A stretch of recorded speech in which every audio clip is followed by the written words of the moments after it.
Bien, buenas noches a todos. Vamos a dar inicio con la clase para este día. Em, bueno, para hoy tenemos preparadas varias cosas que vamos a estar desarrollando, principalmente para trabajar en nuestra aplicación que teníamos desde la semana pasada, que era básicamente la tienda de aplicación, la tienda de venta de libros. Antes de empezar a trabajar o a recordar un poco lo que tratamos de hacer en la clase anterior, eh, quiero recordarles que el día de mañana vamos a tener ya la segunda evaluación. La otra semana es semana de parciales. El parcial de ustedes está programado para el día sábado de la próxima semana, así que va a estar disponible el examen las 24 horas. Se habilitaría a la medianoche del viernes y estaría disponible hasta la medianoche del sábado para que lo puedan, para que lo puedan revisar y lo puedan realizar. El día viernes de la otra semana no vamos a tener clases, sino que de hecho yo me voy a conectar siempre utilizando este link. Por si alguien tiene algún inconveniente, pues ahí me lo hace saber. Yo les voy a dejar en la plataforma el examen y también les voy a dejar un link para que puedan subir las guías que están restantes. Creo que solamente son como 2 o 3 guías que están restantes que se puedan desarrollar. Y eso básicamente, ya el otro periodo, sí, ya vamos a trabajar con el proyecto con el cual vamos a implementar todo lo que hemos visto hasta este momento. Así que ahorita pues vamos a tener como un periodo con evaluaciones normales. ¿Qué es lo que vamos a hacer el día de mañana? El día de mañana el examen va a ser completamente práctico también. Tiene que ver mucho con las cosas que hemos estado tocando ahorita, como ya integrar el uso de bases de datos, haciendo uso de formularios, entre otras cosas. Así que es importante que pues hayan hecho los ejercicios que hasta ahorita hemos desarrollado durante la clase, para que mañana no vayan a tener ningún inconveniente. De ahí, por lo demás, creo que no tenemos nada más que mencionar. Solo recordarles, como les decía, que la otra semana vamos a estar trabajando. Vamos a tener semana de parciales. La clase del viernes la vamos a tener nada más para preguntas y respuestas, y la clase del sábado, que es el día del parcial, igual yo voy a conectarme a las 2 de la tarde por si alguien tiene alguna duda con respecto al parcial, podemos aclararla justamente en ese momento, y si no, pues pueden escribir igual al correo para eh, aclarar cualquier duda si en el momento no estamos en línea. Bien, recordando un poco lo que hicimos en la clase anterior, voy a colocar acá el navegador. En la clase anterior estuvimos trabajando, se recuerdan aquí en la parte del bookstore, estuvimos trabajando en la sección de login, creamos ya nuestro entorno gráfico haciendo uso de Bootstrap 5 y creamos nuestro primer enlace. Se recuerdan de que si yo le daba inspeccionar, le daba clic derecho inspeccionar o presionábamos la tecla F12, podíamos ver este formulario, y justamente en este formulario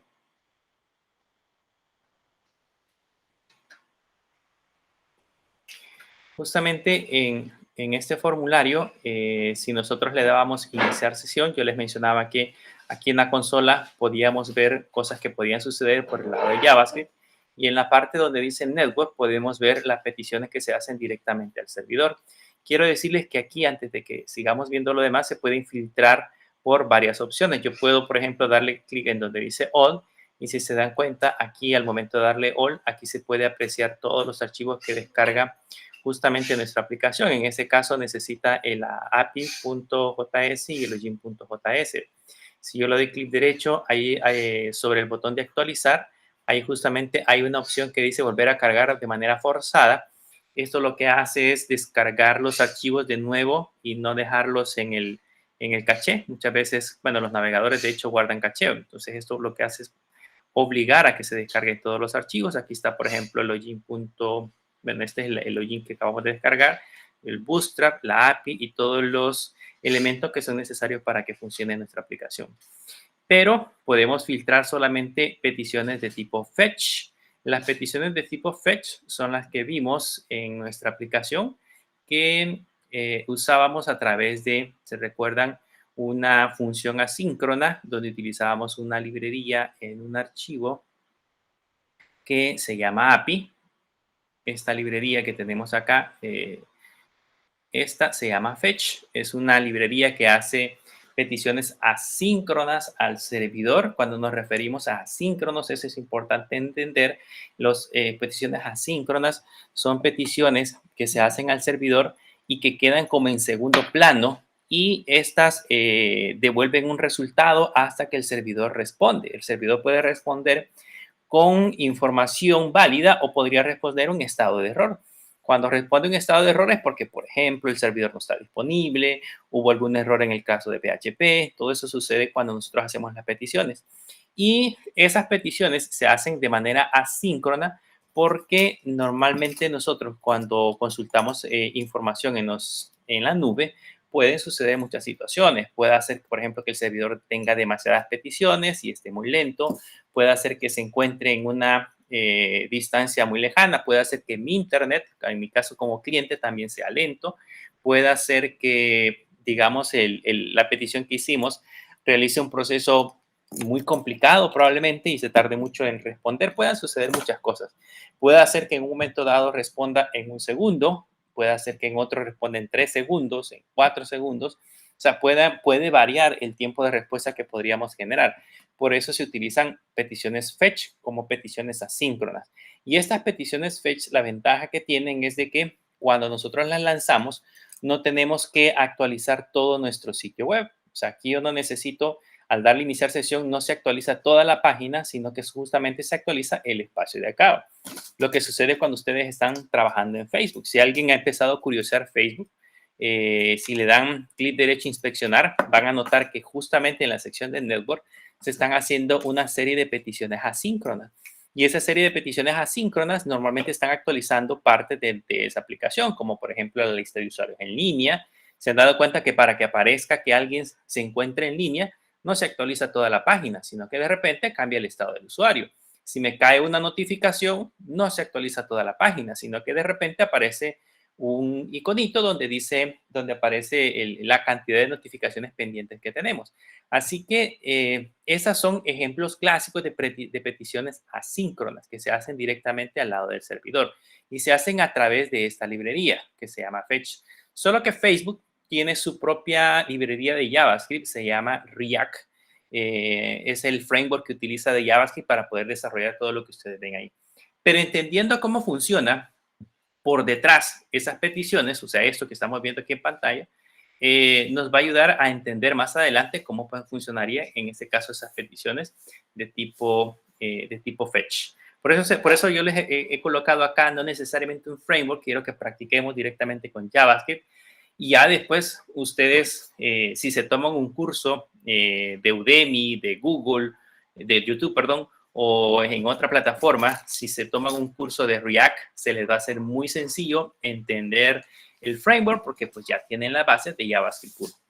Por eso es importante entender JavaScript puro antes. Entonces acá yo les mencionaba que este sirve para eso. Esta petición, cuando yo le hago iniciar sesión, vean, aquí aparece esta petición y aquí me dice el estado de respuesta que obtuvimos, que es un 200, el tipo, que es un tipo fetch, de dónde se está ejecutando o de dónde está llamando esta petición, el tamaño de la información que devuelve y el tiempo que se tardó, que son 11 milésimas de segundo. Si yo le doy clic, en este caso, a la petición, aquí voy a poder observar muchísima más información, como por ejemplo los headers. Los headers son los encabezados de la petición. En este caso, por ejemplo, esto es interesante conocerlo porque un atacante, un criminal informático, podría aprovecharse de los encabezados para no necesariamente utilizar un navegador para poder hacer peticiones al servidor, sino que él podría desde la consola o a través de un script en PHP o a través de un script en Python, podría hacer peticiones a nuestros servidores y, digamos, crear un bucle infinito y no necesariamente estar haciendo clic en refrescar o clic en el botón iniciar sesión, sino que él podría simular un ataque, que es lo que normalmente hacen los hackers. Ellos ven, por ejemplo, esta petición, analizan los headers ya con esto saben de que deben de enviar esta misma información para poder, por ejemplo, tratar de hacer un ataque. O sea, que alguien, por ejemplo, podría iniciar sesión en nuestra aplicación a través de fuerza bruta. O sea, empezar a intentar con usuarios y contraseñas al azar, y en alguno de ellos pues podría encontrar alguno que sí podría funcionar. Pero eso lo hacen porque examinan, por ejemplo, la URL y examinan los headers. Y en preview lo que vamos a encontrar son las respuestas, que es lo que me devuelve, en este caso, la petición que acabamos de realizar. Que esto se recuerdan que ya es en el lado del backend, en el lado de PHP, él recibe una petición y esta petición devuelve este resultado. Esto es importante saberlo manejar porque como desarrolladores de aplicaciones web, básicamente vamos a estar utilizando muy a menudo la parte de la consola. De hecho, no solamente para aplicaciones web, esta consola incluso la pueden utilizar para depurar aplicaciones móviles. Si ustedes utilizan React Native, utilizan, se llama Xamarin, que es otro framework para desarrollar aplicaciones móviles.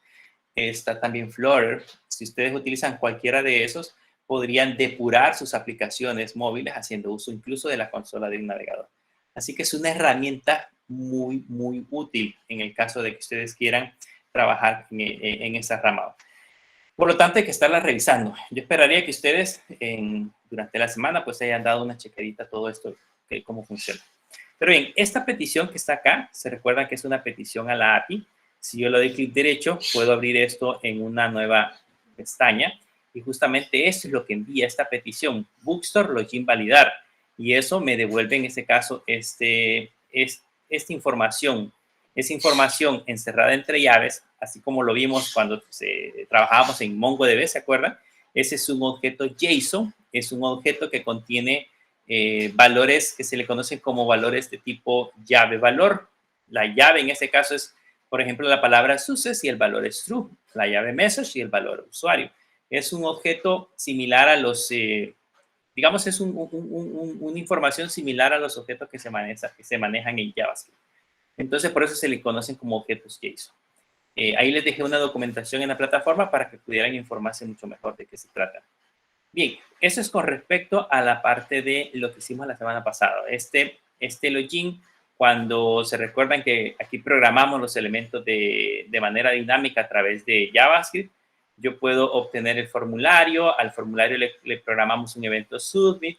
Ese evento submit sucede cuando hacemos clic en el botón iniciar sesión. Ese botón iniciar sesión dispara esta función con ese prevent default evita que el submit se ejecute, digamos que cancela la función del evento como tal, y aquí ya nos permite programarlo nosotros de manera personalizada. O sea, realmente lo que hacemos es evitar que el submit suceda con la programación original y nosotros mismos personalizamos cómo debería de funcionar en este caso el submit.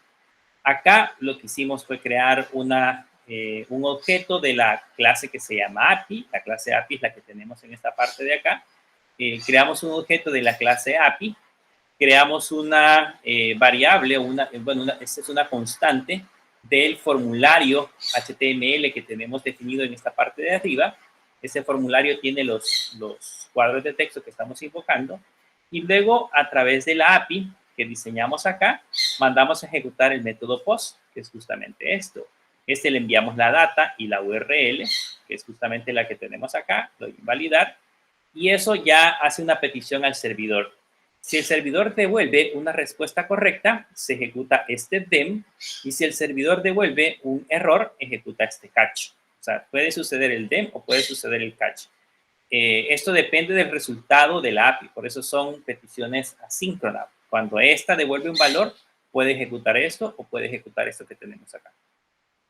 Pero esta petición, login validar, ya vimos nosotros que ya la teníamos configurada acá en nuestro controlador. El controlador recibe este validar y justamente hace el proceso que tenemos en esta parte de acá. Ahora bien, la idea no es mandar este texto plano. O sea, la idea aquí es que vayamos y comprobemos en una base de datos que realmente existe el usuario que nosotros vamos a validar y si no existe, mandar un mensaje de error. Entonces, lo primero que vamos a hacer en esta ocasión es crear nuestra base de datos donde vamos a almacenar los usuarios validados. Vamos a irnos acá a PHP MyAdmin y vamos a entrar con el usuario root. Y acá, ya que entramos a esta sección, vamos a crear una base de datos. A esa base de datos le vamos a poner Bookstore, como lo habíamos visto anteriormente. Creamos la base de datos. Allá tenemos la base de datos. A esta le vamos a crear las diferentes tablas. Una de ellas es la tabla usuarios. Esta tabla usuarios va a tener 6 campos. Va a tener 6 campos que le vamos a agregar. ¿Por qué creamos la tabla usuarios? Bueno, la idea es de que yo aquí puedo tener, en mi base de datos, puedo tener un sistema de libros, puedo tener, por ejemplo, de registro académico, puedo tener varios tipos de sistemas.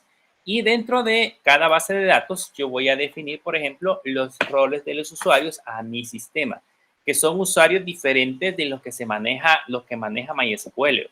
Una cosa diferente es lo que hace MySQL como validación para entrar a la base de datos, y otra cosa muy distinta va a ser la que nosotros vamos a realizar para validar un usuario que esté registrado en nuestra aplicación. Esto es lo que normalmente hace, por ejemplo, Facebook. Cuando nosotros creamos una cuenta, ellos nos piden nuestro correo electrónico, una contraseña y todos los datos de nuestro perfil.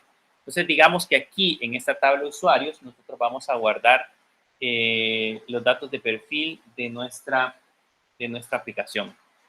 ¿Qué campos vamos a almacenar en este caso acá? Vamos a crear un usuario llave, o el usuario, digamos, el campo llave, que es el ID USR. A ver si podemos hacer eso un poquito más rápido, más amplio, para que lo puedan así. Vamos a crear el campo ID User. Este campo yo lo puedo definir de tipo entero. Si, digamos, los usuarios que voy a almacenar van a ser usuarios, no tantos usuarios, entonces podría definirlo como de tipo small int, que en este caso sería un campo un poquito más pequeño. Ahí depende del tráfico que nosotros consideremos que se vaya a generar. ¿Se imaginan, por ejemplo, para un tráfico como el que tiene Facebook, que son millones de registros? Entonces el campo ya no tendría que ser tal vez un INT, sino que debería de ser un campo un poquito más grande. Hay un INT, si no me equivoco, acá, que todavía tiene un tamaño muchísimo más grande. Pero por el momento nosotros vamos a definir como de tipo INT. Este campo le vamos a colocar algunos atributos. Le vamos a decir primero que este va a ser nuestra llave primaria. Aquí nos pregunta por los datos de la llave primaria. Le vamos a dar continuar. Y de una sola vez le vamos a decir que va a ser autoincrementable. Cuando nos referimos a autoincrementable es de que automáticamente cuando hagamos un insert se va a generar como una llave. Pero necesitamos, en este caso, que sea autoincrementable para no estarnos preocupando nosotros por generar un error, un valor de manera automática. De ahí vamos a poner el usuario, que sería, digamos, lo que va a usar para poder entrar a la aplicación, que podría ser, por ejemplo, admin, administrador, digamos, el nombre, punto, el apellido, o sea, cómo el usuario va a poder entrar a la aplicación. Ese, por supuesto, pasaría a ser de tipo varchar y le vamos a poner que sea de un tamaño de 50. Luego viene la parte del password, ¿ok? En el password también lo vamos a definir de tipo varchar y originalmente le vamos a poner 50 como de tamaño. Ya le voy a explicar más adelante algunas cosas interesantes con respecto al password. Y luego los nombres. Una cosa es el usuario que vaya a utilizar y otra cosa va a ser la parte del nombre o los nombres que se vayan a visualizar, que son cosas totalmente diferentes. En ese caso, el nombre o los nombres van a ser también de tipo varchar y digamos que le vamos a poner 50. No, pongámosle 40 porque son un poco más pequeños. Y aparte vamos a poner los apellidos. También de tipo varchar y le vamos a poner 40. Y por último, vamos a poner un campo de tipo pero un campo que se llame tipo. Este campo que se llame tipo debería de ser un campo que permita definir el tipo de usuario que nosotros vamos a introducir dentro de la base de datos. Lo podemos definir como de tipo small int o podríamos incluso utilizar un valor un poco más descriptivo. ¿Se recuerdan? Voy a recordar un poquito lo que vimos en la clase en el ciclo pasado. Aquí hay un campo de tipo enum. En ese campo de tipo enum, nosotros podemos crear, digamos, algunos valores un poco más específicos. Por ejemplo, yo voy a crear el tipo que se va a llamar administrador y en el otro que se va a llamar usuario. ¿Ok? Esta la ventaja que me da es de que al momento de que se almacene vamos a tener administrador y usuario visualmente, pero de manera interna realmente lo que él hace es guardar los valores. Entonces lo vamos a definir de hecho como de tipo enum. Ya con esto tenemos lista nuestra tabla alumno. La columna un valor doblado, déjenme ver qué problema tiene.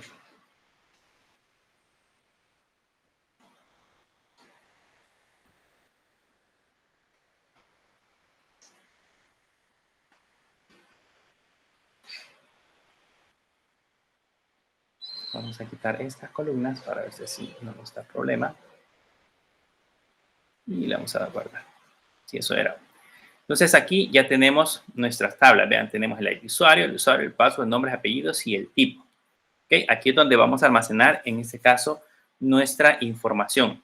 Le vamos a agregar, en este momento, le vamos a agregar un usuario solamente para que podamos ir haciendo las pruebas cuando estemos trabajando con la parte de login. Pero la idea original es que se creen los usuarios y a partir de ahí eh, podamos darle los permisos respectivos. Vamos a ir a la opción insertar y como el campo IDNT lo vamos a dejar así como está, nos vamos a ir directamente al usuario. Este le vamos a poner admin. Vamos en la parte del password. ¿Qué pasa? ¿Qué sucede con las contraseñas? Y aquí quiero tocar algún tema, no sé si ustedes se mantienen un poco al día o al tanto de las noticias que se dan con respecto a la parte de informática. Por ejemplo, esta semana, bueno, tuvieron dos, digámoslo, ha sido grandes problemas que se dieron. Uno fue la caída de las redes sociales, de Facebook, de Instagram y de WhatsApp por parte de la empresa de Mark Zuckerberg. Algunos errores de configuración, hay muchas versiones que se encuentran en Internet, pero muchos dicen de que fue como un ataque de denegación de servicio que le hicieron a los servidores que ellos tienen. Otros, bueno, la versión oficial que tiene Facebook dicen que fueron unas configuraciones en los DNS y un servicio que se llama BGP que estaba, digamos que hicieron alguna actualización y eso ocasionó que se cayera todo el sistema por 6 o 7 horas más o menos, y entre otras versiones. Y otra fue la brecha de seguridad que sufrió Twitch, donde hay una gran cantidad de streaming o de generadores de contenido que, creo, si no me equivoco, publicaron alrededor de 120 gigas de datos que corresponden a información extraída de sus servidores. Entre esa información, en teoría, vienen, por ejemplo, usuarios o los streamers más famosos del mundo, los sueldos, de cuánto ganan y otras cosas. Pero, curiosamente, entre algunos de los streamings que yo he estado viendo que hablaron acerca del tema que corresponde en ese caso al hackeo de Twitch, hay algunos que dicen que les han estado llegando notificaciones para cambio de contraseñas y algunos que tienen activado el factor de doble autenticación de cambio de contraseñas. Y en teoría, si por ejemplo lograron extraer la información de la base de datos de Twitch de todos esos usuarios, las contraseñas no deberían de ser visibles, deberían de estar encriptadas y deberían de estar encriptadas. El hecho de que estén encriptadas no significa que digamos, que estén protegidas. Si es una contraseña débil, si alguien le puso hola de contraseña, aunque esté encriptada, de todos modos la van a encontrar. Pero si es una contraseña compleja y se encuentra encriptada, pues sería difícil poderla encontrar. Sin embargo, algunos de los que han estado estudiando dicen de que las contraseñas que ellos tenían eran contraseñas muy fuertes, muy complejas, y aún así como que han intentado hackearlos. Entonces, ellos deducen, no es así, realmente no es que esté comprobado, pero ellos asumen que las contraseñas en las bases de datos de Twitch están almacenadas en texto plano. Cuando están almacenadas en texto plano, se refiere que, por ejemplo, para admin, yo podría almacenar católica, digamos, yo le pongo católica 10 y significa de que se han almacenado de esta manera. Vamos a poner administrador, administrador, por ejemplo. Aquí le voy a poner que es de tipo administrador. Le voy a dar continuar y vean lo que sucede. Lo que sucede es de que, digamos, las contraseñas están almacenadas así. Si yo le doy un select asterisco from usuarios, voy a obtener que tengo un usuario que se llama admin, cuya contraseña es católica 10. Entonces, físicamente estoy viendo la contraseña en texto plano. Y eso es un grave error de seguridad. No sé si realmente Twitch lo haya cometido, pero hay muchas empresas serias en el mercado que normalmente almacenan sus contraseñas en texto plano. ¿Cuál es la mejor práctica o la mejor manera de proteger nuestras contraseñas? Hay una gran cantidad de formas. Ustedes pueden documentarse en Internet y, de acuerdo a lo que encuentren, podrían ustedes seleccionar cuál es la mejor manera de poder encriptar nuestras contraseñas. Pero en este caso lo que se hace es codificarlas o, en otras palabras, guardarlas en un formato que no sea fácil de entender. Les voy a dar un ejemplo, en este caso de católica. Le voy a poner solamente católica, así.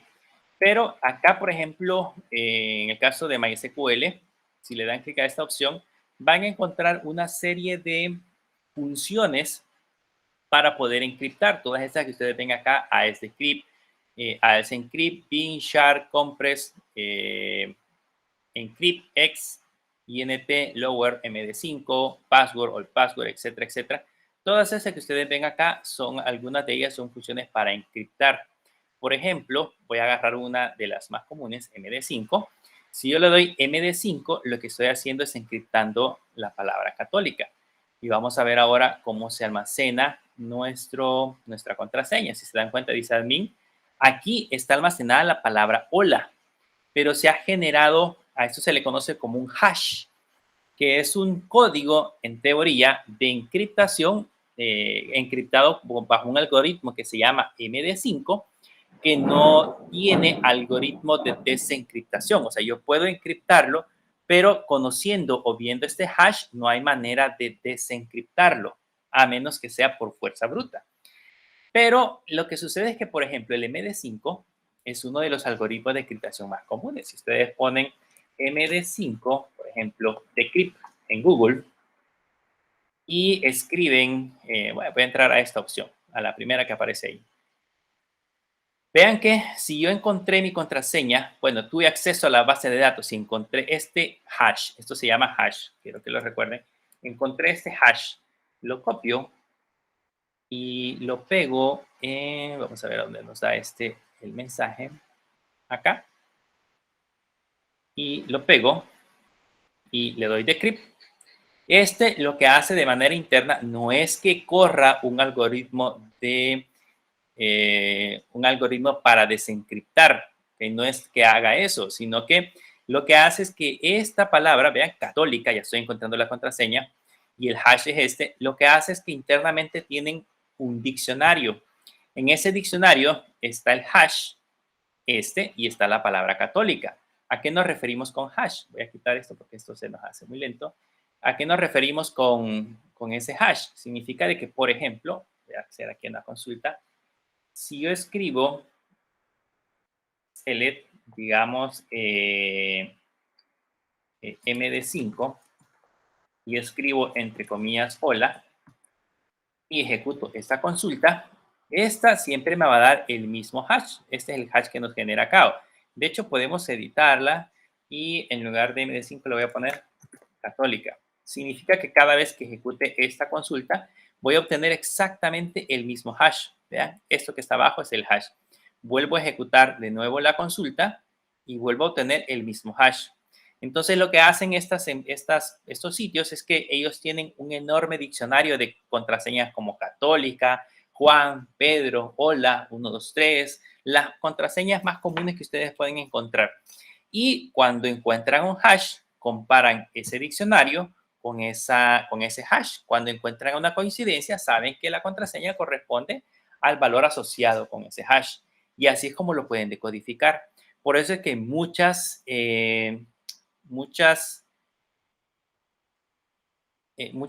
sitios web lo que hacen es decirle, bueno, usted va a encriptar su contraseña, póngale símbolos especiales, haga uso de números y utilice, por ejemplo, eh, digamos así, utilice varios símbolos asociados. Incluso algunos se recomiendan utilizar espacios. Digamos aquí Católica 10, yo podría poner Católica 10 única es. Por ejemplo, esa podría ser mi contraseña.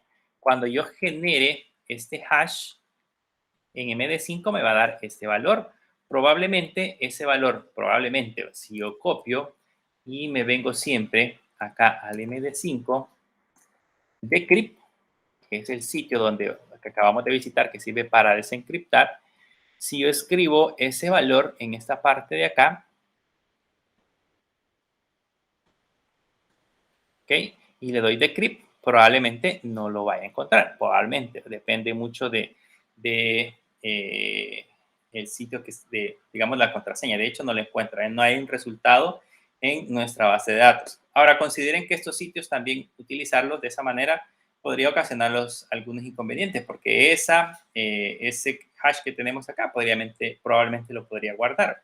Pero en este caso, si se dan cuenta, no está almacenado. Entonces, eso significa que esta contraseña, que es un poco más robusta, esta que tenemos acá, que es un poco más robusta, nos da la alternativa de que ya no la vamos a poder encontrar. Y que si alguien, por algún motivo, logra tener acceso a la base de datos, a la tabla de usuarios, y logra ver acá los hash, en este caso las contraseñas, pues él perfectamente puede irse a un diccionario y poderlo decodificar.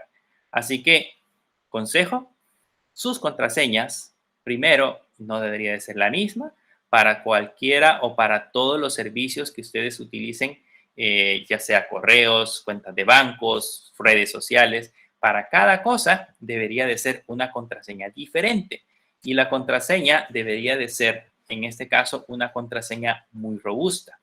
Y alguien va a decir, pero ¿y cómo voy a hacer para recordarme de mi contraseña de Facebook, de Gmail, de la universidad, de Moodle, de mis cuentas de banco? ¿Cómo voy a hacer para recordarme con tanta contraseña? Y lo peor del caso es que sean contraseñas difíciles. Es complicado. Algunos lo que hacen es que utilizan stickers, los colocan en las computadoras y ahí anotan las contraseñas. Grave error. También eso va a hacer que alguien vea esos stickers y pueda adivinar qué es nuestra contraseña. ¿Cómo hago? Puedo utilizar administradores de contraseñas. Google tiene su propio administrador de contraseñas, pero pues yo les recomiendo utilizar uno diferente. En mi caso, yo hago uso de uno que se llama Bitwarden. Voy a poner aquí el sitio. Se llama así, Bitwarden. Es gratuito y este les permite, en este caso, guardar sus contraseñas. La ventaja es que ustedes tienen, digamos, una aplicación móvil, tienen una aplicación de escritorio para cada, por ejemplo, para Windows, para Mac, para Linux, para iPhone, para Android. Está la aplicación, ustedes se van a loguear y van a tener una sola contraseña. O sea, lógicamente se tienen que acordar de una, pero van a tener una sola contraseña y aquí ya van a poder ustedes guardar cuál es la contraseña del banco. Entonces, cuando quieran entrar al banco, entran a Bitwarden primero, recuperan la contraseña o copian la contraseña y ya la ponen en el banco. Y así sucesivamente. Y la otra cosa, eso es por el lado del usuario. Por el lado del programador, o sea, del lado de nuestro, debemos de utilizar algoritmos de encriptación que sean muchísimo más eficientes. En el caso, por ejemplo, acá, este que yo les he puesto, que es el MD5, ese es uno de los algoritmos de encriptación más viejos. En este caso, eh, aquí yo les he puesto, les voy a poner un sitio web, donde ustedes van a encontrar cuáles son los métodos de almacenamiento más seguros.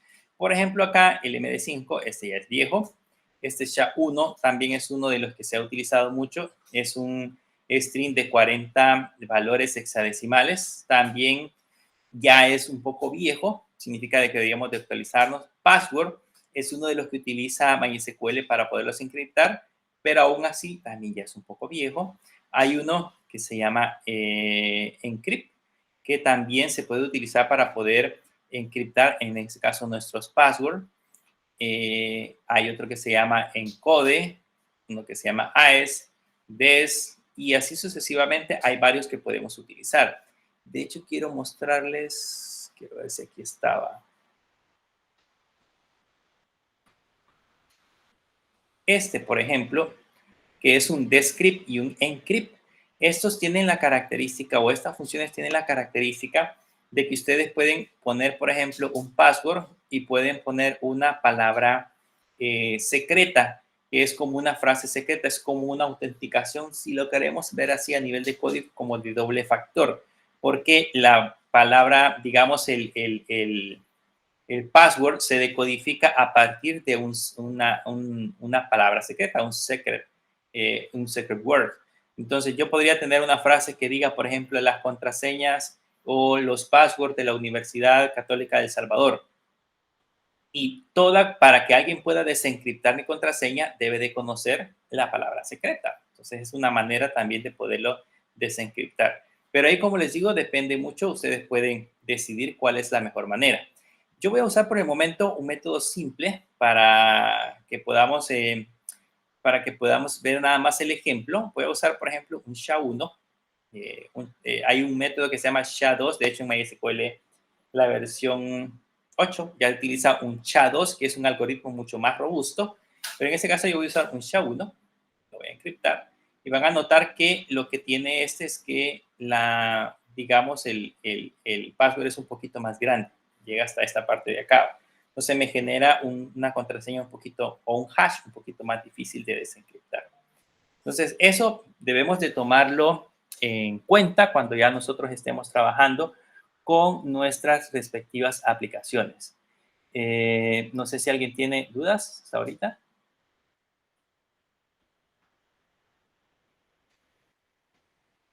¿No? No, todo bien, Lick. Ok. Busquen información de lo que sucedió con Twitch y lo que sucedió con Facebook, WhatsApp y con Instagram. Y como les digo, al final de cuentas, nosotros como informáticos debemos de tomar cartas en el asunto. Nosotros en la empresa, bueno, los que trabajamos en el departamento de informática, el primer día que vimos el anuncio de que todo eso estaba siendo hackeado, pues lo primero que hicimos fue ir a cambiar las contraseñas de todos nuestros servicios, tanto de redes sociales, correos electrónicos, y colocar contraseñas más robustas, porque de hecho, por ejemplo, nosotros consumimos Twitch para ver, por ejemplo, seguir a algunos que trabajan en el área de seguridad y que trabajan en el área de programación. Entonces, lógicamente nuestra cuenta podría estar vulnerada, así que cambiamos contraseña. Así que igual ustedes tomen esas medidas para que puedan evitarse algún inconveniente. Acuérdense que, por ejemplo, si en Twitch alguien compró suscripciones, tuvo que poner su tarjeta de crédito. Y si su tarjeta de crédito, la información de su tarjeta de crédito está guardada en texto plano, pues ya fue hackeada. Bien, otra cosa que vamos a considerar acá es, después de haber creado nuestra tabla, es crear un usuario.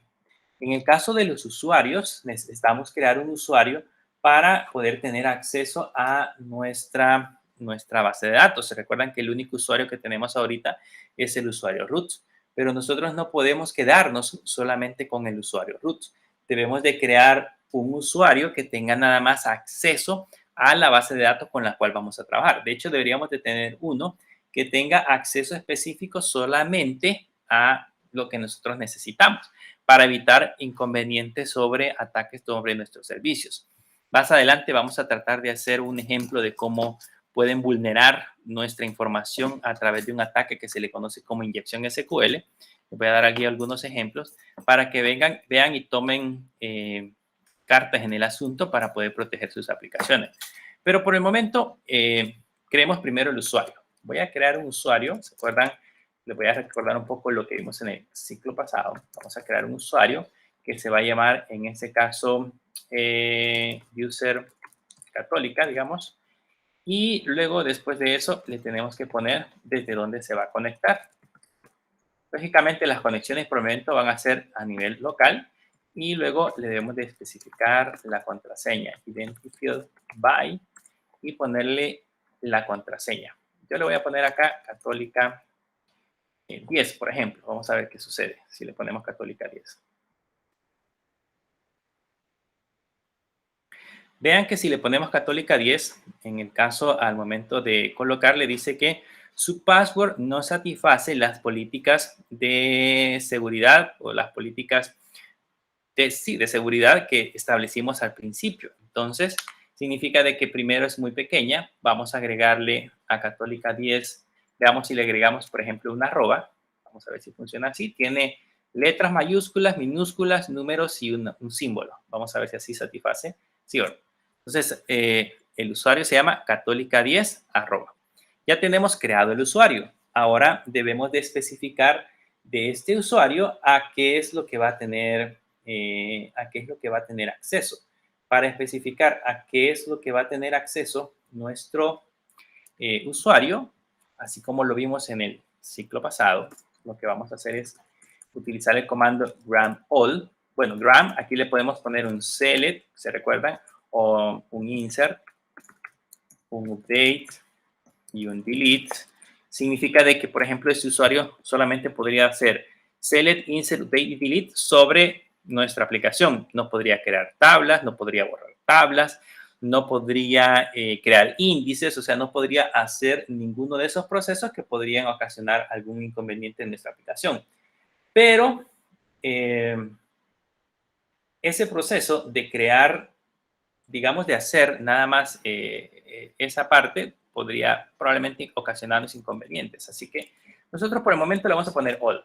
Ya cuando ustedes estén trabajando en la práctica, ahí sí tienen que ustedes sentarse muy bien y planificar cómo es que van a crear los respectivos usuarios.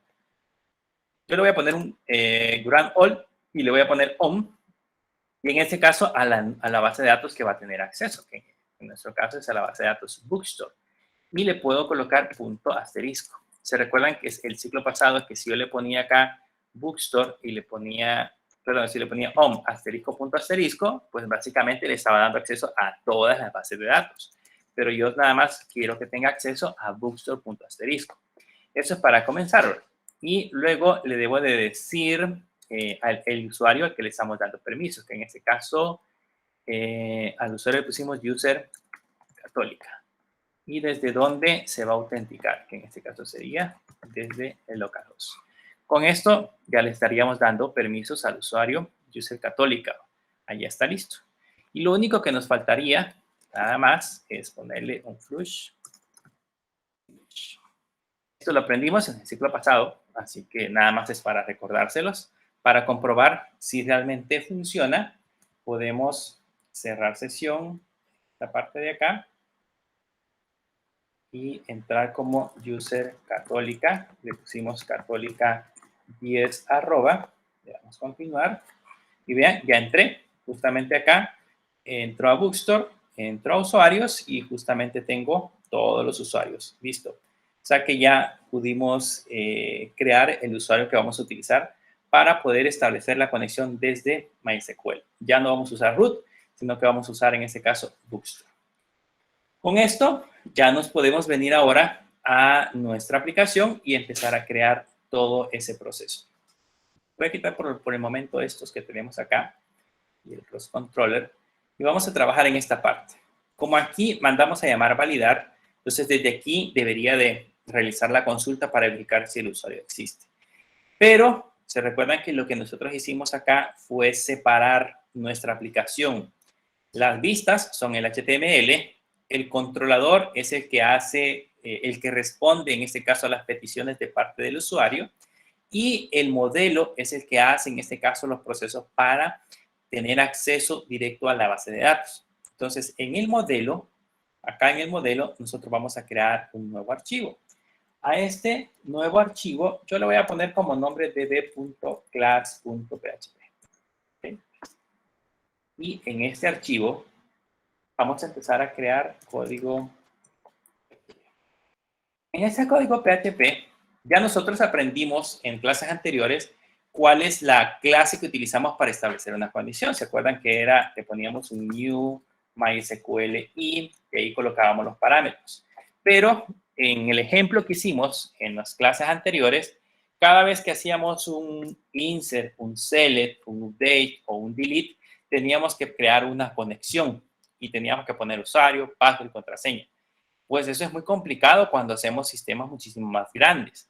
Debemos descentralizar ese proceso. Entonces, lo que vamos a hacer acá es que en dbclass.php nosotros vamos a crear una clase propia, una clase personalizada que me permite establecer, en este caso, la conexión a la base de datos. Yo le voy a poner class base de datos.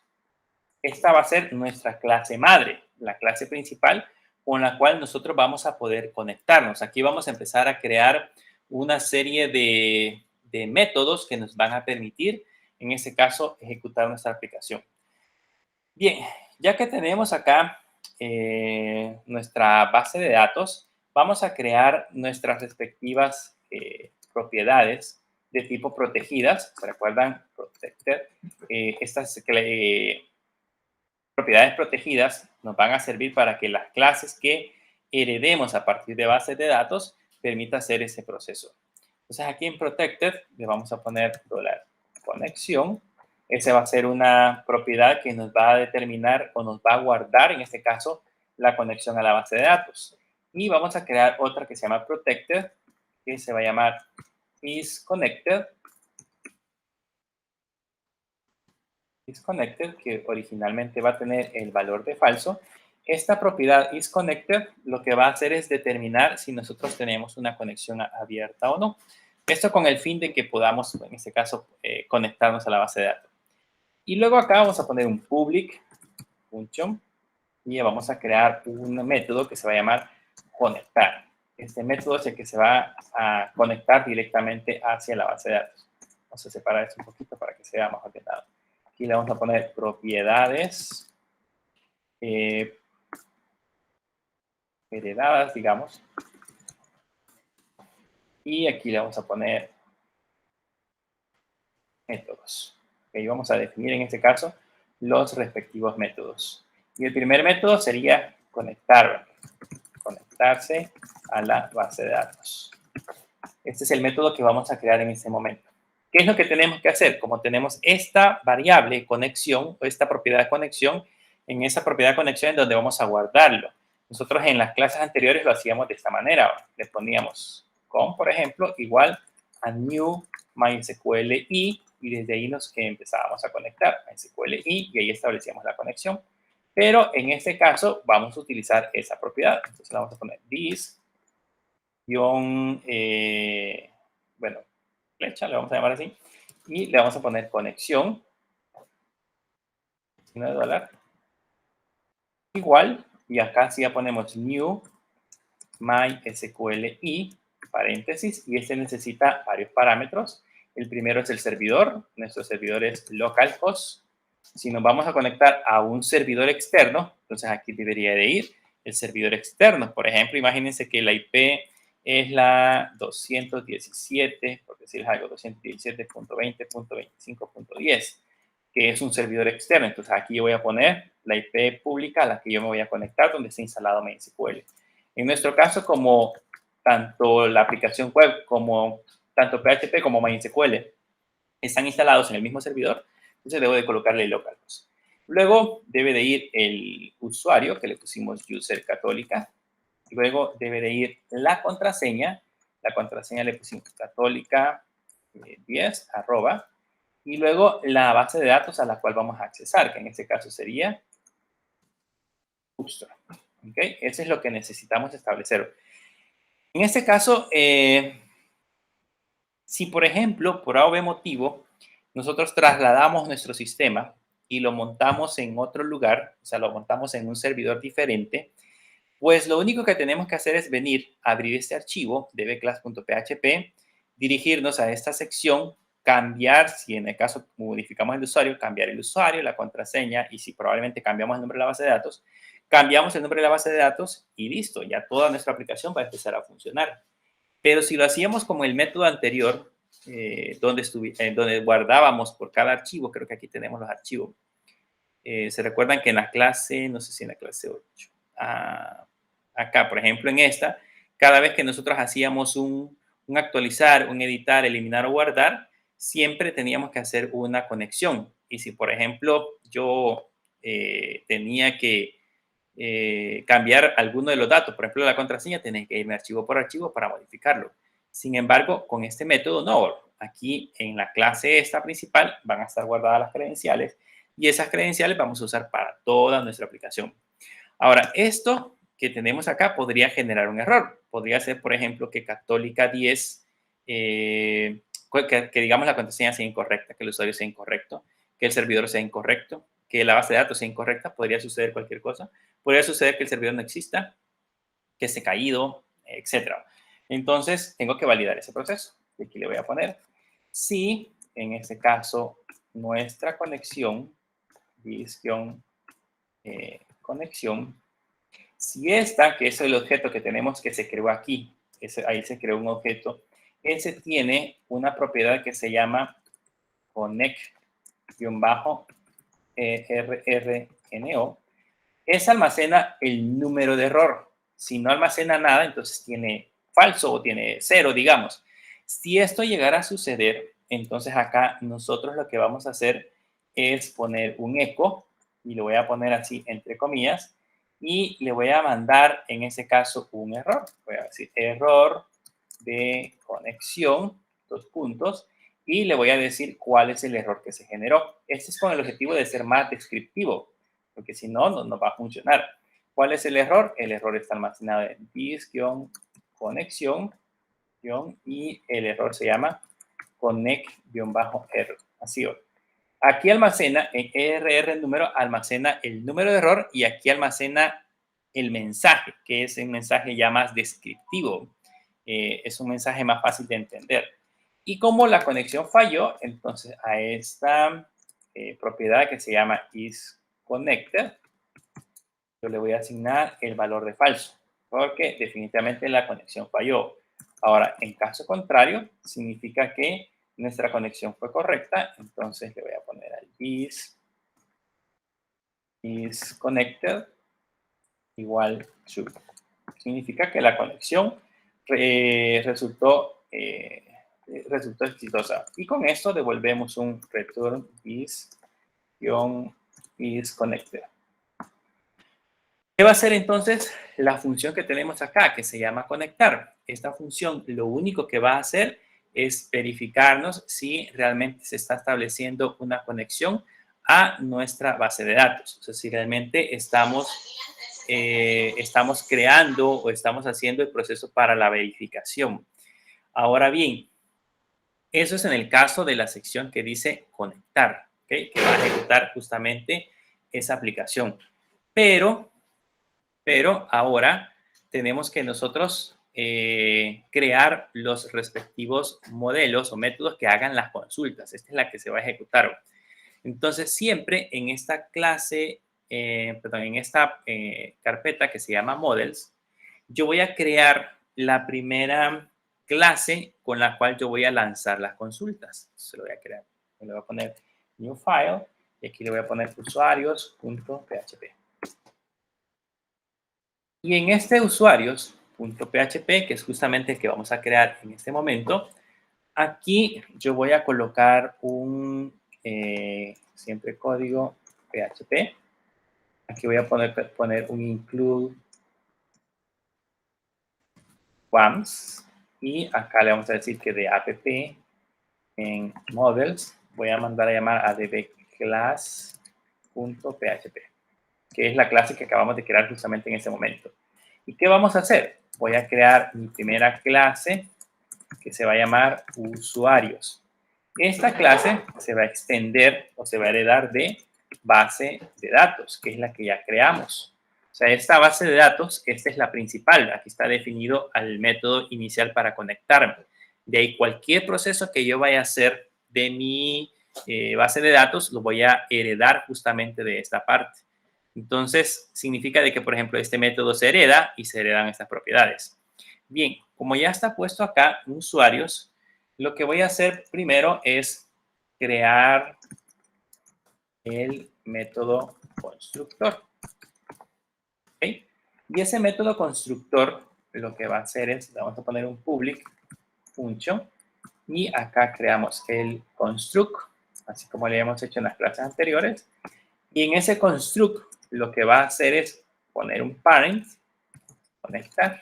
O sea, va a mandar a ejecutar el método conectar de mi clase padre. ¿Cuál es mi clase padre? Es base de datos. Entonces, cuando yo instancie un objeto de la clase usuarios, lo que voy a hacer es automáticamente conectarme a la base de datos que acabamos de especificar. O sea, conectarme al localhost con usuario católica, con esta contraseña y con a esta base de datos. Y eso se va a almacenar, esa conexión se va a almacenar acá. Y listo, ya tenemos creado nuestro primer método. Ahora bien, en esta sección, en esta parte de usuarios,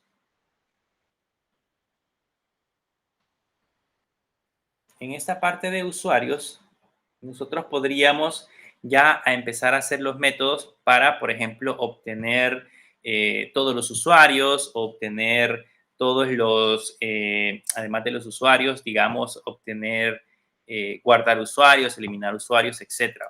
Pero lo que nosotros estamos haciendo en este momento es justamente haciendo un login, este de acá, es haciendo un login para que yo pueda validar un usuario. Entonces, vamos a crear también esa clase. Acá voy a crear ese nuevo archivo. Todo esto está en el modelo. Se va a llamar login.php. En este login.php vamos a crear justamente el código PHP. Vamos a poner el mismo include once. Digamos que es este mismo código.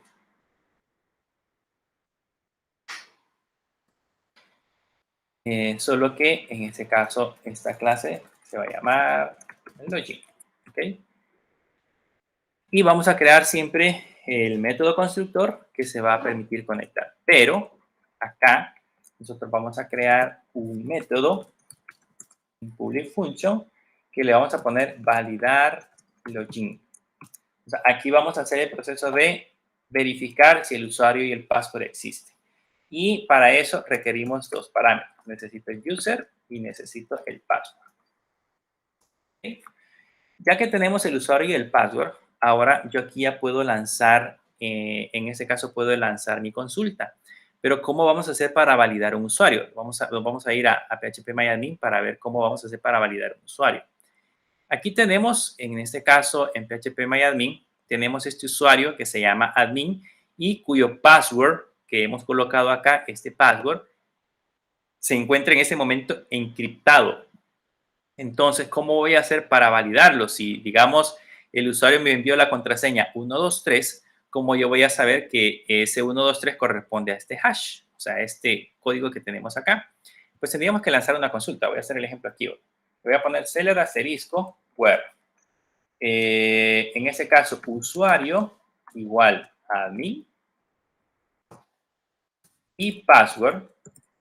Digamos que yo envié password.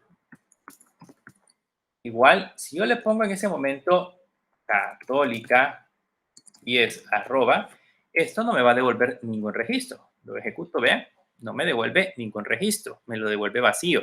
Porque password, el campo password, tiene un hash. Yo estoy comparando aquí católica 10 arroba, que es la contraseña en texto plano. Entonces, lo que tendría que hacer es comparar hash con hash. ¿A qué nos referimos con comparar hash con hash? Como yo sé que usamos el algoritmo SHA-1 para comprimirlo, entonces lo que hago es que vuelvo a encriptar de nuevo la contraseña católica 10, volvemos a ejecutar nuestro código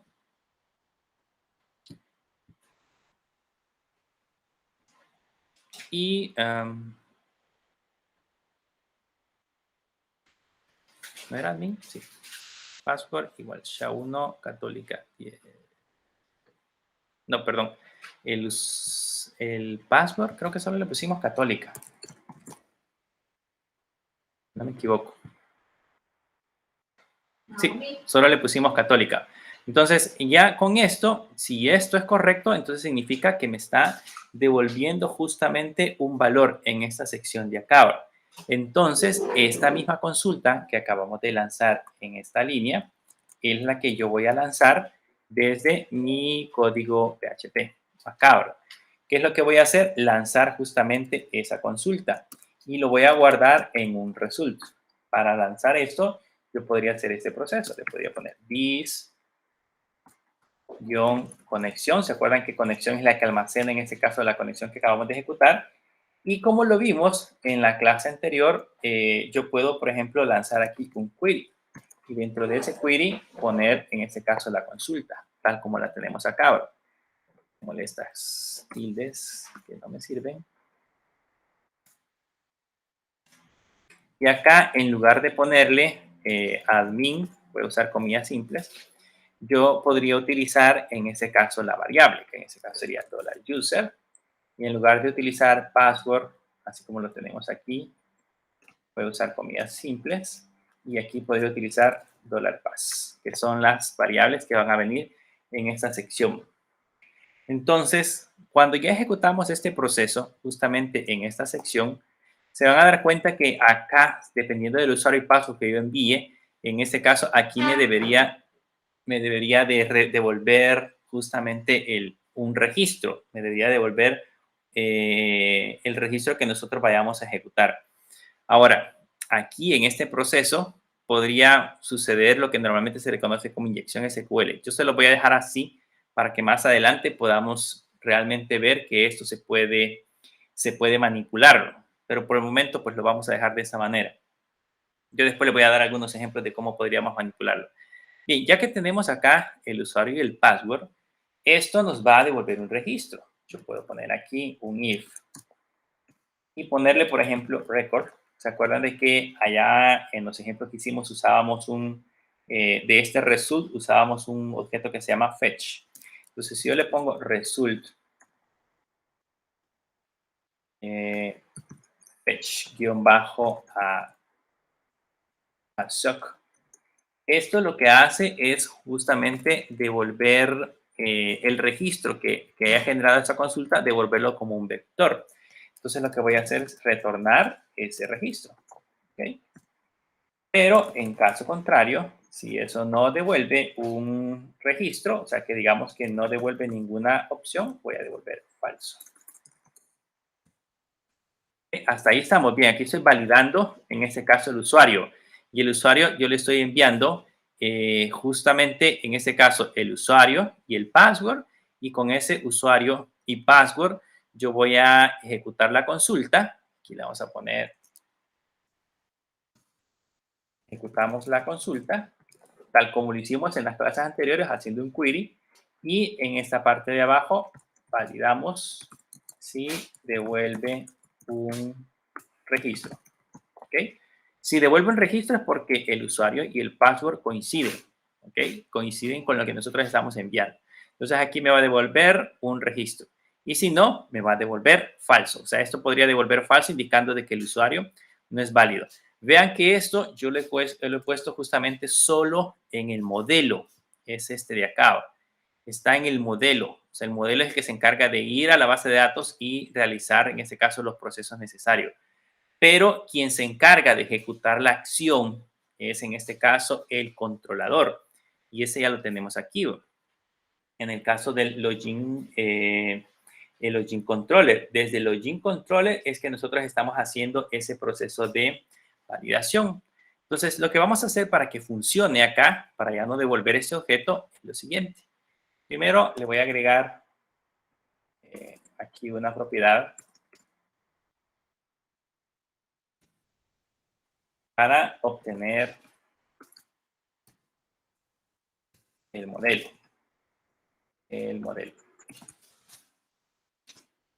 Para obtener el modelo. Y esa propiedad va a ser de tipo privada porque no necesito hacer mayor cosa. Y por lógica, como voy a utilizar el modelo, aquí debo de poner el include once y ponerle que voy a extraer de app, models, diagonal login.php, que es el archivo que acabamos de crear. Entonces, como ya jalamos, ya extraemos, perdón, esta propiedad, significa que en el constructor, al momento que construimos este objeto, yo puedo ponerle un this, en este caso el user, igual, y ponerle new login, que es la clase que creamos acá ahora, la clase que teníamos aquí. Vean, aquí creamos una clase que se llama login. Entonces, instanciamos un objeto de tipo login. Ya tenemos listo o disponibles todos los métodos que tiene justamente ese login. Eso lo hacemos en el constructor, ¿ok? En el constructor extraemos esos datos. Ahora vámonos a validar. ¿Cómo enviamos los datos a través de validar? Si se recuerdan, los datos en nuestra URL, acá, estos datos eran enviados a través del método POST. Aquí están los datos, es usuario y password. O sea, si yo digito en esta sección de acá, digito usuario admin y contraseña 111 y le doy iniciar sesión. Aquí lo que estoy haciendo es enviando, vean, usuario admin, password 333. Y esto se va a través del método POST. ¿Okay? Estoy usando el método POST. Entonces, aquí en validar, yo puedo recoger esos datos. Puedo recoger, por ejemplo, el user igual y decirle que voy a recoger del POST el campo que aquí lo estamos mandando como usuario. Entonces voy a poner usuario. Eso lo voy a almacenar en este caso en user. Y en password, que voy a poner aquí abreviado pass, va a ser igual a lo mismo que mandamos por el post, solo que este se llama password. Es el password. Entonces ya tenemos almacenadas esas dos variables. Ahora podemos hacer el siguiente proceso. En el siguiente proceso, lo que podríamos hacer es almacenar. Vamos a hacer por separado, para no complicar tanto la situación. Voy a guardar en record, la variable record va a ser igual a this-user, que es la propiedad que creamos aquí arriba. Esa propiedad hereda de una clase que tiene un método que se llama validar login, y ese validar login necesita un usuario y necesita un password, que es la variable que tenemos definida aquí, un user y un pass. Eso es lo que le vamos a enviar. Recuerdan que esto se lleva estos datos y retorna verdadero o retorna, digamos, un registro si el usuario es válido y retorna falso si no devolvemos ningún registro. Entonces, lo que vamos a hacer es lo siguiente. Voy a poner si lo que me retorna es un registro, o sea, si me devuelve un registro en esta parte de acá, entonces lo que voy a hacer es que voy a construir acá un info, y en ese info le voy a decir success true y mensaje usuario, y el mensaje va a ser usuario válido o usuario correcto, como querramos agregarle, pero voy a agregar otro parámetro que se va a llamar URL. Ya les voy a explicar para qué vamos a usar URL. Y la URL, yo le voy a decir que va a ser, en este caso, nuestra constante que ya definimos, en el index. ¿Se recuerdan que aquí hay un index? Aquí tenemos. En el index definimos una constante. Acá una constante que se llama URL, que tiene diagonal bookstore diagonal. Entonces aquí lo que voy a hacer es que esa constante que definimos acá, la voy a concatenar, le pongo URL punto y le voy a agregar, como esta tiene bookstore, digamos, le voy a agregar dashboard.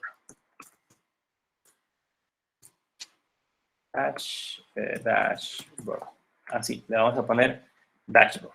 ¿Ok? Ese sería, en este caso, lo que va a devolver. Nada más, digamos, bookstore, diagonal dashboard. Es lo que nos va a permitir devolver. Ya vamos a hacer algunas modificaciones ahí. Pero por el momento le vamos a poner nada más esto solo para comprobarlo. Eso es en el caso que record tenga un valor. En caso contrario, aquí voy a construir otra vez un info. La diferencia que en el success, que le voy a decir que es falso, y en el mensaje le voy a poner usuario, usuario o password incorrecto. ¿Okay? Esto es lo que va a devolver. Por lo tanto, aquí ya puedo eliminar esta parte de acá. Y listo, ya tenemos creada nuestra aplicación. Vean nuestro proceso de validar. Quiero recalcar que en el controlador, aquí hacemos todo el proceso de validación. Aquí se encuentra ya, digamos, qué va a devolver si el usuario es válido, qué va a devolver si el usuario es inválido. Aquí hacemos el proceso de validación. Pero los datos o la consulta de validar login se ejecuta en el modelo. Acá, el modelo aquí solamente tiene el query, lanza la consulta, devuelve el registro y nada más. No hace otra cosa. O sea, aquí no valido si es correcto o no. No me interesa, de hecho, en el modelo. En el modelo lo que me interesa es lanzar un insert, un update, un delete. Cualquier operación que hagamos con la base de datos la lanzamos en el modelo, que aquí se hereda de la base de datos específica. Pero en el controlador, cuando ya el modelo me devuelve datos, aquí el modelo me devolvió un registro o me devuelve cualquier otra cosa, cuando el modelo me devuelve datos, entonces ya con el modelo, con ese resultado, yo puedo realizar procesos en esta parte de abajo. Por eso es importante, en ese caso, recalcar cuál es la diferencia entre el controlador y el modelo. En teoría, con esto ya nos debería de devolver resultados válidos y vamos a comprobarlo. Vamos a irnos a nuestra aplicación y voy a recargarla para que vean que la vamos a iniciar desde cero. Voy a dejar acá la parte de la consola y en mi formulario voy a escribir aquí el usuario admin y la contraseña 123, solamente para que vean. Y cuando le dé submit, va a ejecutarse esto en el lado, lo que hacemos acá en el inicio de decisión, se ejecuta en JavaScript. JavaScript hace la petición al backend, que en este caso sería PHP, al servidor, y el servidor se encarga de hacer el proceso de validación. Y vean, ahí ya se ejecutó. Y veamos ahora lo que me devuelve. De hecho, se envió aquí admin 123 y en el preview dice usuario o password incorrecto. O sea que ya está haciendo el proceso de validación. Y me devuelve falso. Entonces ahora acá, en lugar de password, le voy a poner católica. Católica creo que le pusimos. Y si le doy iniciar sesión, vean que en esta otra parte, ahora sí ya me devuelve usuario válido, success true, y la URL dice Bookstore Dashboard. Bookstore Dashboard. O sea, ya me devuelve otra ruta específica.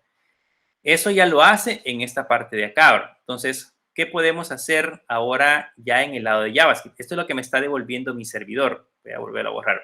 Le doy iniciar sesión y vean, en mi servidor ya me devuelve esta información. ¿Qué es lo que voy a hacer ahorita? Pues nada más para que vean lo que aparece en este mensaje. Voy a hacer que me aparezca el resultado del mensaje, usuario válido o usuario y contraseña incorrecta, para dejar funcionando la parte del JavaScript. Eso ya es JavaScript. JavaScript me está devolviendo un JSON con estas propiedades. Vamos a ver ahora el JavaScript.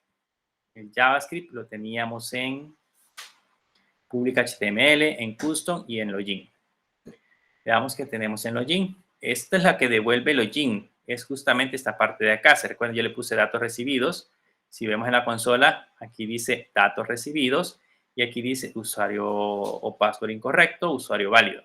Entonces, lo que vamos a hacer acá es validarlo. Eso está en Data Measure. Data tiene MSG y tiene SUSES. Y de hecho, en el mensaje ya está apareciendo el mensaje que corresponde. Pero lo que vamos a hacer es justamente validarlo. Le voy a poner aquí si data.SUSES. Si eso trae verdadero, ¿ok? Que es justamente lo que necesitamos, va a hacer un proceso.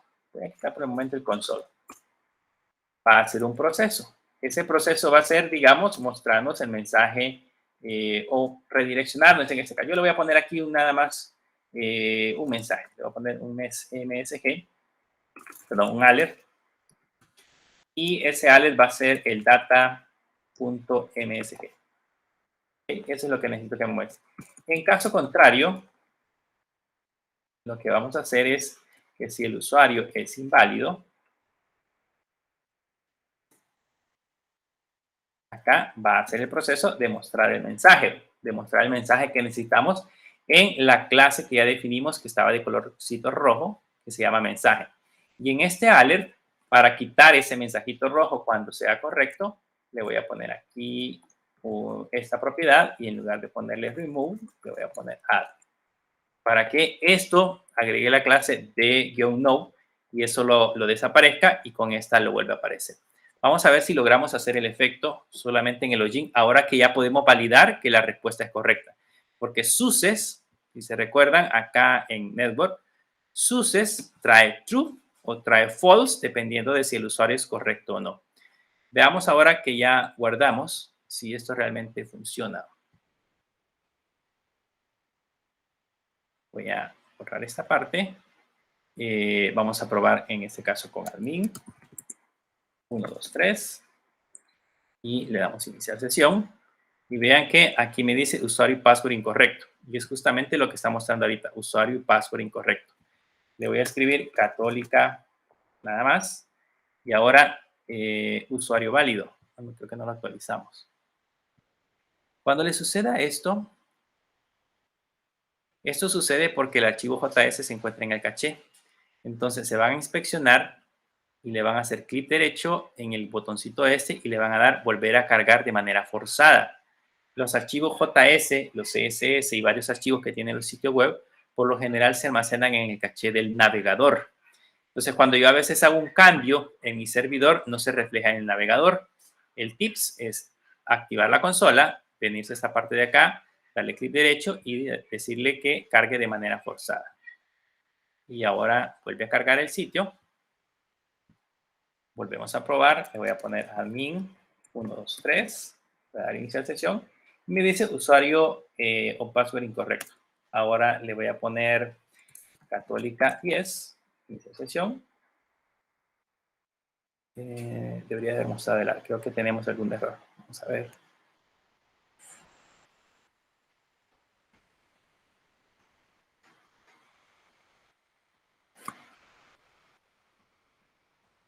Tenemos un error en el lado del servidor.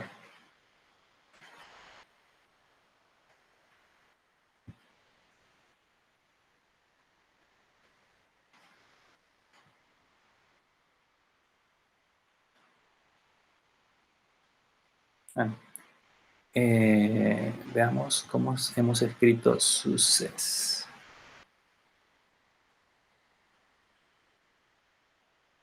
Estamos mandando, era católica nada más.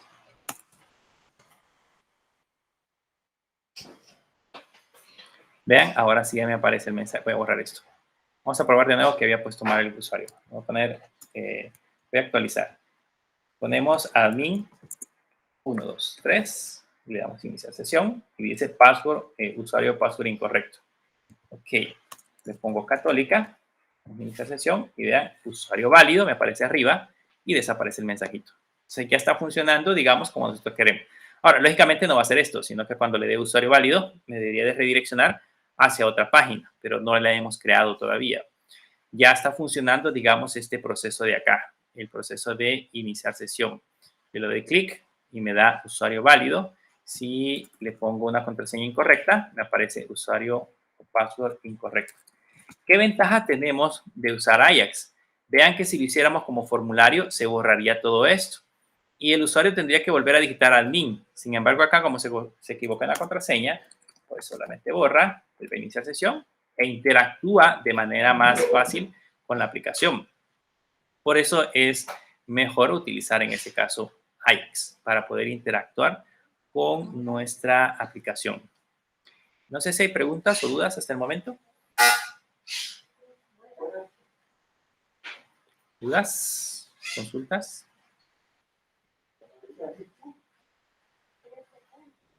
¿No?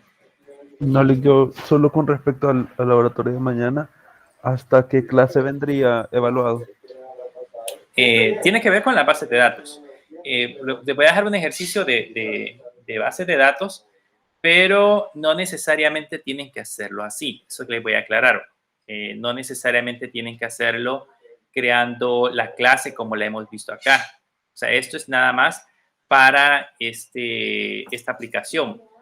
Las clases las pueden crear así como hemos visto, como hicimos el ejercicio de la clase, el ejercicio de la clase 10, no, la clase 8, perdón, que creábamos aquí para cada uno, creábamos una conexión. O sea, es válido que lo hagan así. Si quieres crear una clase, por mí no hay problema. O sea, de hecho, les serviría de mucho para que puedan practicar. Pueden crear una clase para establecer la conexión.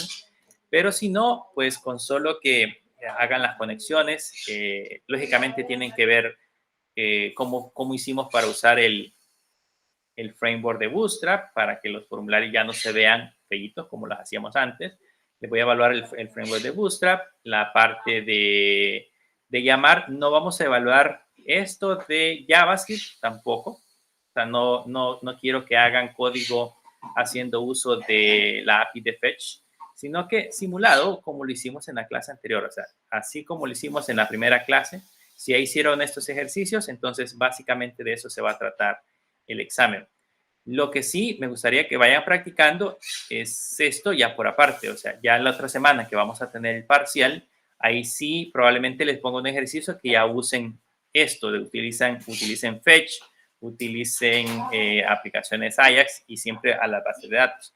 Pero por el momento, nada más me interesa que puedan establecer conexiones, tal cual como lo hemos hecho en la clase número 8. ¿Okay? Y pues como les mencionaba, haciendo uso de Bootstrap, perdón, creando formularios, creando botoncitos de colores diferentes. Ahí usen su creatividad. O sea, siempre les voy a evaluar la parte de la aplicación, pero traten de usar su creatividad. Busquen en Bootstrap, busquen en Bootstrap, en la librería, si pueden poner botoncitos con característica, por ejemplo, si le pueden poner algún icono, podría ser una cosa. Si pueden, por ejemplo, colocar tal vez listas o algo que les haga diferente. Pero eso es parte de lo que voy a evaluar. No todavía la estructura que estamos viendo ahorita del MVC. ¿Alguna otra pregunta? ¿Siempre habría clase? Sí, la clase siempre va a estar a las 2 de la tarde, porque necesitamos igual avanzar en la aplicación. Recuérdense que ya la otra semana no vamos a tener clase ni el viernes ni el sábado. Entonces vamos a tener la clase el día de mañana para que complementemos. De hecho, a las 2 de la tarde, si ya revisaron el examen y tienen alguna duda, a esa hora podemos aclarar las dudas antes de la clase que tengamos. Pero igual vamos a seguir trabajando con esta estructura. Así que les recomendaría igual que no se la pierdan porque es base para que podamos empezar a trabajar en nuestra aplicación. ¿Alguna otra pregunta? ¿No? Bien, entonces eso sería todo por el día de hoy. Que pasen una feliz noche y nos vemos el día de mañana.